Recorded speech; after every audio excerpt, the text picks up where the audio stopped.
Wall Street bankers are bracing for smaller bonuses and possible job cuts this year. Credit Suisse now reportedly weighing thousands of layoffs over the next few years, and those who keep their jobs could see their bonuses shrink by as much as 50%. Joining us right now with more on all this is Lydia Moynihan, a New York Post reporter, and Hugh Son, CNBC.com banking reporter. So what do we have in store, folks? Lydia, what are you hearing here? Yeah, it's a very different time and a very different conversation than what we were having even 6 months ago. And we're really seeing the power shift away from the employees who previously were able to call the shots and demand perks, free car rides, free food, and shifting to the employer as we just see a lot of belt tightening across the board. And some of the millennials, some of the Gen Z bankers we're speaking with are saying they're very upset about their bonuses, threatening to quit, saying they're not motivated anymore. But look, this is the first time they've really ever experienced a downturn on Wall Street. And for many of these younger bankers, they've only experienced good times where there's a bonus bonanza. So this is a dramatic shift. But when they tell us they're threatening to quit, the reality is if they quit in this environment, they're likely not going to get another job on Wall Street. There's 5%, 10% culling across the board that Wall Street recruiters tell us is coming down the pike. And of course, they used to be able to get a job easily in tech. Now tech is laying people off. So I think there is an element of schadenfreude among senior bankers who are finally seeing these whiny kids now kind of facing the music and getting religion, that it's a tough industry. And there's a deal breaker headline I saw this morning that I think kind of encapsulates that the bonus this year, keeping your job. The bonus this year. Hugh, I assume this also is going to play in culturally to the whole idea of get back into the office, folks, right?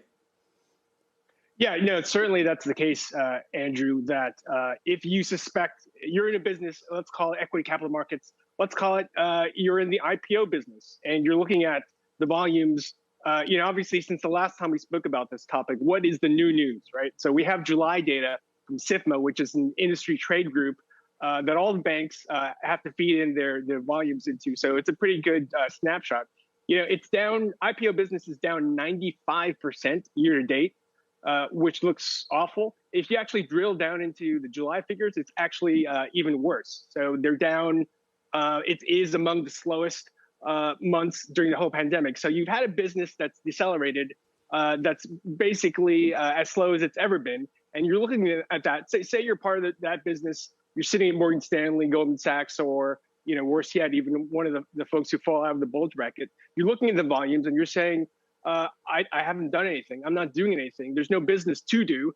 And what do? I'm going to be in the office. My presence is going to be seen. I'm going to be making, myself seen at the office so that people are reminded of my existence. And, I think that the issue is, come Labor Day, people are going to be coming back from the Hamptons, so early September or so, and they're going to say, what's the state of my business? And if it's still as slow as it is now, they're going to have to come up with lists of people that they can do without. Hey, Lydia, how much of this is going to impact just the younger generation? How much of this do you think is actually going to hit people across the board, even at the top level?